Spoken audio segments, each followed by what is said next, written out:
राज्यसभेच्या पोटनिवडणुकीसाठी महायुतीच्या 2 उमेदवारांनी आज आपला उमेदवारी अर्ज दाखल केला। राष्ट्रवादी काँग्रेसकडून नितीन पाटील यांनी उमेदवारी अर्ज दाखल केला।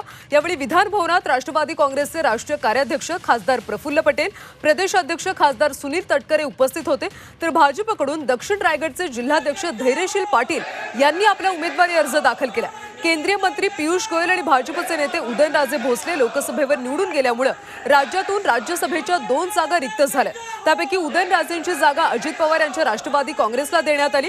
पियुष गोयल यांच्या जागी धैर्यशील पाटील यांना संधी देऊन भाजपने त्यांचं पुनर्वसन केल्याचं मानलं जातं। लोक, जनता आणि शासन याच्यामधला दुवा म्हणून मी निश्चितपणाने काम करावं अशी माझ्यावर या ठिकाणी जबाबदारी टाकली आहे। ती जबाबदारी मी प्रामाणिकपणाने पार पाडण्याचा मी या ठिकाणी प्रयत्न करेन।